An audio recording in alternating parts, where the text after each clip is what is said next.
예레미야 52장 1절부터 11절 말씀. 시드기야가 왕위에 오를 때에 나이가 21세라 예루살렘에서 11년 동안 다스리니라. 그의 어머니의 이름은 하무달이라 림나의 예레미야의 딸이더라. 그가 여호야김의 모든 행위를 본받아 여호와 보시기에 악을 행한지라. 여호와께서 예루살렘과 유다에 진노하심이 그들을 자기 앞에서 쫓아내시기까지 이르렀더라. 시드기야가 바벨론 왕을 배반하니라. 시드기야가 제9년 열째 달 열째 날에 바벨론 왕 느부갓네살이 그의 모든 군대를 거느리고 예루살렘을 치러 올라와서 그 성에 대하여 진을 치고 주위에 토성을 쌓음에 그 성이 시드기야 왕 제11년까지 포위되었더라. 그해 넷째 달 9일에 성중에 기근이 심하여 그 땅 백성의 양식이 떨어졌더라. 그 성벽이 파괴됨에 모든 군사가 밤중에 그 성에서 나가 두 성벽 사이 왕의 동산 견문길로 도망하여 갈대아인들이 그 성읍을 에워쌌으므로 그들이 아라바 길로 가더니 갈대아 군대가 그 왕을 뒤쫓아가서 여리고 평지에서 시드기야를 따라잡음에 왕의 모든 군대가 그를 떠나 흩어진지라. 그들이 왕을 사로잡아 그를 하맛 땅 리블라에 있는 바벨론 왕에게로 끌고 가매 그가 시드기야를 신문하니라. 바벨론 왕이 시드기야의 아들들을 그의 눈앞에서 죽이고 또 리블라에서 유다의 모든 고관을 죽이며 시드기야의 두 눈을 빼고 노사슬로 그를 결박하여 바벨론 왕이 그를 바벨론으로 끌고 가서 그가 죽는 날까지 옥에 가두었더라. 아멘.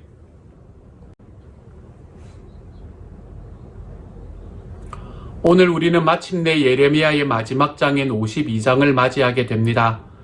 그동안 정말 수고가 많으셨습니다. 예레미야서는 사실은 성경 전체를 통해서 가장 긴 성경이다 라고 이야기를 할 수 있습니다. 우리가 장수로 보면 성경에서 가장 긴 책은 시편이라고 이야기할 수 있습니다. 시편은 전체가 150편까지 있기 때문입니다. 그렇지만 우리가 예전에 이 책들을 필사하는 것의 그 길이를 바라보면, 그 두루마리의 길이를 바라보면 글자 수라든지 그리고 필사한 길이라든지 이 모든 것들 중에 이 모든 것들을 따지고 보았을 때 성경 안에서 가장 긴 책은 이 예레미야서라고 이야기할 수 있습니다. 이렇게 긴 책인 예레미야서를 지금까지 함께 큐티하면서 오게 된 것이 참 감사하고 좋습니다. 쉽지 않은 책이었을 것이지만 여기까지 함께 걸어오셨던 것 참 감사하고, 이 과정 속에서 우리가 역사 속에서 하나님께서 어떻게 역사하셨는가, 이 일반의 역사 속에서 하나님의 구속 역사가 어떻게 이끌어져 갔는가, 예레미야의 한 사람에게 주어졌던 하나님의 은혜와 하나님의 사명은 어떤 것이었는가, 그리고 그것이 나에게는 어떤 영향을 미치는가, 우리가 이러한 것들에 대한 생각들이 조금 더 깊게 자리 잡을 수 있는 시간이 되었기를 소망합니다. 오늘의 말씀은 예레미야 52장, 예레미야의 마지막 장입니다. 앞으로 3일 동안 함께 나누게 될 건데요. 이 예레미야의 마지막 장은 사실은 열왕기하 24장 18절의 말씀부터 시작해서 열왕기하 25장에 나오는 이야기들과 비슷하게 닮아 있는 이야기입니다. 물론 그 안에서 다 포함하고 있는 건 아니지만, 그렇지만 여기에 나오는 이야기들을 다시 한번 적고 있는 듯한 그런 말씀이 바로 예레미야 52장의 말씀입니다. 오늘의 말씀은 시드기야가 왕위에 오르는 것으로부터 시작을 합니다. 시드기야는 누구입니까? 시드기야는 유다의 마지막 왕이 바로 시드기야였습니다. 이 사람이 왕위에 있을 때에 예루살렘이 멸망하게 되었지요. 오늘의 말씀은 그것에 관한 이야기를 하고 있습니다. 첫째로 이 사람이 왕위에 올라와서 21살 때 올라와서 예루살렘에서 11년을 다스렸는데, 4절에 보면 이 사람이 왕위에 있을 때 9년 열째 달 열째 날에 바벨론 왕 느부갓네살이 군대를 이끌고 쳐들어오게 됩니다. 그리고 난 다음에 3년 동안 예루살렘이 포위되게 되지요. 그래서 그것이 시드기야 11년까지 포위되었다. 5절의 말씀을 이야기를 하는 겁니다. 그리고 그 11년째 넷째 달 9일에 성중에 기근이 심해서 양식이 떨어졌어요. 이제 외부에서 들어올 수 있는 이런 이 물자적인 원조가 전혀 없었을 것이기 때문에 아마 그곳에 양식이 떨어졌던 것 같습니다.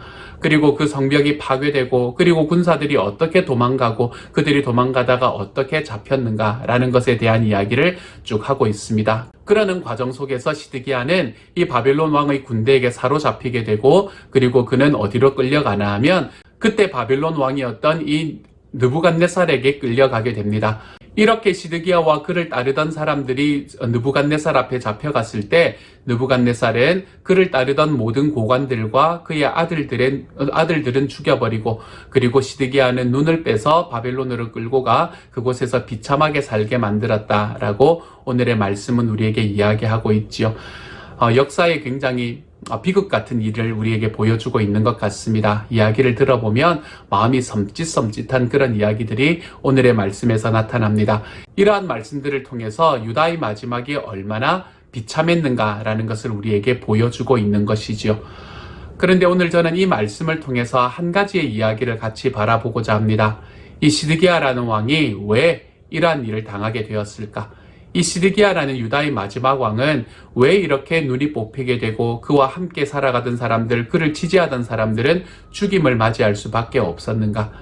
그것은 우리가 시드기야라는 이 왕을 평가하는 그 한마디의 평가에서 찾아볼 수 있게 됩니다. 오늘의 2절의 말씀이 그 말씀이에요. 2절의 말씀은 이렇게 말합니다. 한번 들어보세요.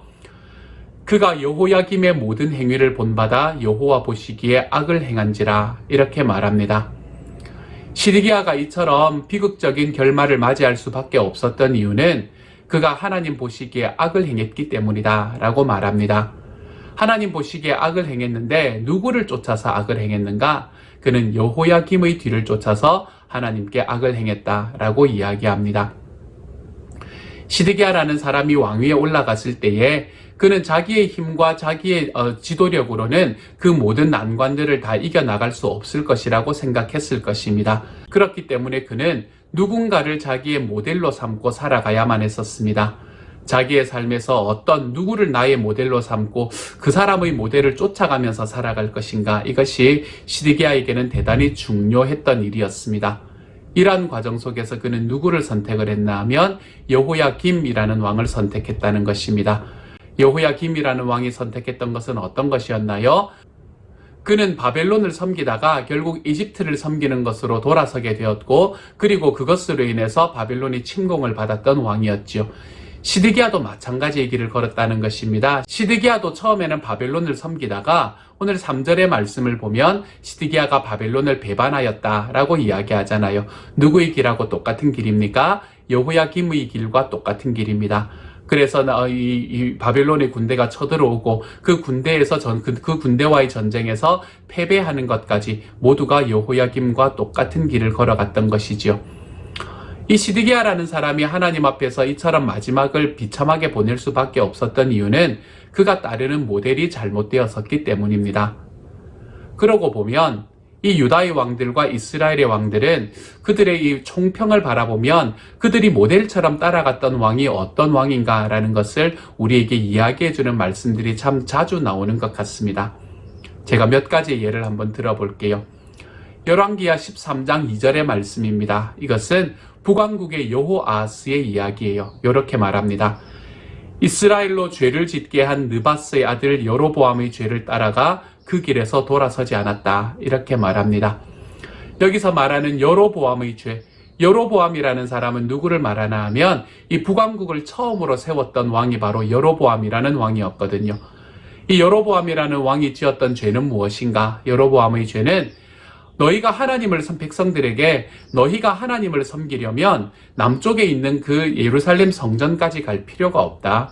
이곳에 있는 이 북왕국에 있는 베델이라는 곳, 그리고 이 북왕국에 세워놓았던 이 몇 군데의 이 단이라는 곳을 비롯해서 이 몇 군데의 이 성소에서 너희가 예배를 해도 괜찮다라고 이야기를 하는 것으로 이 하나님을 섬기는 것을 우상을 섬기는 일로 바꾸어 놓았던 일, 사실은 하나님을 섬긴다라고 이야기하지만 그곳에 이 금송아지 우상을 둠으로 인해서 하나님을 섬기는 것을 우상을 섬기는 일로 바꾸어 두었던 일, 이것을 바로 여로보암이 걸은 길이다, 여로보암의 죄다, 이렇게 이야기를 합니다. 여기서 말하는 여호아하스라는 왕, 이 왕은 누구의 길을 따라갔나 하면 이 여로보암의 길을 따라간 겁니다. 자기가 통치하고 있는 그 나라의 능력을 더 강하게 만들기 위해서 남유다로 내려가서 하나님을 섬기려고 하는 그 하나님을 섬기는 길을 막고, 그리고 자기의 나라에서 우상을 섬기게 만들었던 바로 그 길을 걸어갔던 것이 바로 이 여호아하스라는 것이지요. 모델이 잘못된 것이지요. 그렇죠? 열왕기하 14장 3절에는 아마시아라는 왕이 등장합니다. 이 사람의 이야기는 총평은 이렇습니다. 아마시아는 주님이 보시기에 올바른 일을 하기는 하였으나 그의 조상 다윗만큼은 하지 못하였고 아버지 요아스가 한 것만큼 하였다. 굉장히 재밌는 이야기 아닙니까? 그렇죠? 다윗만큼은 안 되는데 그의 아버지 요아스도 꽤나 괜찮은 왕이었거든요. 아버지였던 요아스가 한 정도는 하였다. 그의 모델은 자기 아버지였다는 것입니다. 그의 모델은 자기 아버지인 요아스 정도가 되는 것이 그의 모델이었다는 것이죠. 열왕기하 18장 3절에 나오는 히스기야는 어떻습니까? 이렇게 말합니다. 그는 조상 다윗이 한 모든 것을 그대로 본받아 주님께서 보시기에 올바른 일을 하였다. 요시야는 어떠한가요? 열왕기하 22장 2절입니다. 요시야는 주님께서 보시기에 올바른 일을 하였고 그의 조상 다윗의 모든 길을 본받아 곁길로 빠지지 않았다. 이처럼 히스기야와 요시야와 같은 사람들은 다윗을 모델로 해서 살아갔던 사람들이 되었던 것이지요. 그런데 오늘의 말씀을 바라보면 이 시드기야라는 사람은 여호야김이라는 사람이 자기의 모델이 되었던 사람입니다. 우리는 우리의 삶을 살아가면서 누구를 모델로 할 것인가 라는 것을 우리들의 마음에 결정하고 살아가는 것이 너무 중요합니다. 우리는 우리가 모델로 하고 살아가는 그 사람을 웬만하면 넘어서기가 쉽지가 않습니다. 물론 그럴 수도 있기는 하겠지만 그 사람의 길을 쫓아 살아가는 삶 속에 그 사람이 가지고 있는 그 사람의 철학과 내가 모델로 삼고 살아가는 사람이 가지고 있는 그 삶의 방식을 우리는 닮아가기 마련입니다. 저에게도 제 삶의 모델이 있습니다. 제 삶의 모델은 제가 신학교를 다닐 때에 처음에 제가 저희 구약 선생님으로 저와 함께 만났던 박동현 교수님이라는 분이십니다. 그분은 제 삶의 평생의 모델로 제 마음속에 자리 잡고 계십니다. 그분이 살아갔던 길, 그분이 걸어가던 길, 저는 그분이 가지고 있던 그 사상이 너무나 마음에 들었었고 그분이 행하는 행동, 그리고 그분이 하시는 일들, 그 모든 것들이 제 마음을 참 많이 울렸던 것 같습니다. 제가 신학교를 다닐 때 우리는 매일매일 새벽 예배가 있었습니다. 새벽 예배가 아침에 6시 반부터 있었어요. 그런데 그 6시 반부터 있는 새벽 예배를 이렇게 막 늦는 사람들도 많고 그랬었습니다. 그런데 그때 박동윤 교수님이 처음에 이제 1학년 때 그 기숙사 전체 사감 선생님이셨거든요. 그때에 다른 누구보다도 일찍 나와서 5시 30분이면 그곳에 나오셔가지고 그 채플에 불을 켜고 그리고 그곳에 제일 앞에 앉아가지고 미동도 하지 않고 이렇게 기도하시던 모습이 제 마음속에 참 많이 자리 잡혀 있습니다. 그래서 저는 어떻게 하면 내가 그 교수님을 쫓아갈 수 있을까? 어떻게 하면 저분의 삶을 내가 쫓아갈 수 있을까 해서 제가 아침에 늘 일찍 나가서 그리고 그분이 앉아 계시는 그 자리 바로 뒷자리에 앉아서 제가 기도를 시작을 하고 제가 그렇게 새벽을 시작을 했던 일이 저의 신학교의 1학년 때 1년 동안의 일이었습니다. 그리고 그분이 살아가던 삶이 너무나 아름다웠기 때문에 저는 구약을 하겠노라. 구약을 공부하면 저렇게 되는구나 라는 생각이 있었었고요. 그래서 제가 구약을 공부하기로 마음을 먹었던 것도 바로 이 교수님 때문이었습니다. 제가 미국에 유학을 오겠다고 결정한 것도 이 교수님 때문이었지요. 교수님께서 내가 그걸 써주마. 이 추천서를 써주마. 추천서 안 써주기로 참 유명한 교수님이셨거든요. 그렇게 이야기하시는 바람에 제가 유학을 나오기로 마음을 먹고 그렇게 준비하게 되었던 계기도 바로 이 교수님 때문이었습니다. 저에게는 제 삶 속에 마치 저의 모델처럼 제 삶에 제가 쫓아가고 싶은 사람으로 남아 계시는 분이 바로 이분이시지요. 사랑하는 여러분, 여러분은 어떤 분을 여러분의 삶의 신앙의 모델로 삼고 있습니까? 우리들의 삶의 신앙의 모델, 정말 하나님께서 우리들에게 주시는 그 모델들이 우리들의 삶의 올바른 분으로 자리 잡을 수 있는 저와 여러분이 되시기를 소망합니다. 또한 나는 내 주변에 있는 사람들에게 올바른 신앙의 모델이 되고 있는가라는 것을 한 번쯤 돌아보시기를 소망합니다. 다른 누군가를 넘어서 먼저 나의 자녀들에게 나는 모델처럼 살고 있는가, 이것을 한번 돌아보시기를 소망합니다. 요즘에는 부모의 권위가 참 우습게 여겨지는 시대를 우리는 살아가고 있습니다. 왜 그런지 생각해보면 너무 뻔합니다. 이 기술적으로도 그렇고 사회 문화적으로도 그렇고 너무나 빨리 변하는 세대이기 때문에 우리는 우리의 자녀들만큼 이 사회와 물질적인 부분들을, 기술적인 부분들을 우리는 더 잘 알지 못하거든요. 그렇기 때문에 부모가 가지고 있는 권위가 훨씬 더 예전보다 낮아져 있는 시대를 살아가고 있습니다. 그런 시대 속에서 나는 우리 자녀들에게 영적인 권위를 가지고 있는가? 영적인 모델들로 나는 자라가고 있는가, 그것을 한번 돌아보시기를 소망합니다. 그래서 우리의 자녀들이 나를 바라보면서 우리 아빠를 보면, 우리 엄마를 보면 내가 예수님을 봅니다. 내가 정말로 우리 엄마처럼, 우리 아빠처럼 내가 예수님을 믿고 살아갈 수 있는 하나님의 사람이 되기를 원합니다. 이러한 고백들이 우리의 자녀들에게서 나타날 수 있는 하나님의 사람이 되기를 소망합니다. 오늘 말씀에서 시드기야는 여호야김이라는 모델을 붙들고 살아갔기 때문에 망했습니다. 저와 여러분은 하나님 앞에 올바른 모델을 붙들고 살아가고 있습니까? 저는 우리의 목장에서 우리 목자 목녀님들이 우리 목원들의 아름다운 모델들이 될 수 있는 그런 삶을 살아갈 수 있기를 소망합니다. 우리가 목자 목녀님들을 보면 저렇게 살아가면 우리 주님을 믿는 삶이 되는 거겠구나, 그러한 모습들이 보여질 수 있는 그런 하나님의 공동체가 되기를 소망합니다. 가정에서는 우리 부모들이 우리의 자녀들에게 우리 신앙의 모델이 되어서 자녀들이 우리 엄마 아빠처럼 믿으면 그러면 되는 거지 라고 생각하며 걸어갈 수 있는 하나님의 가정들이 되어 가시기를 소망합니다. 그래서 내가 올바른 아름다운 모델을 붙들고 또한 내가 아름다운 모델이 되어가며 살아갈 수 있는 삶.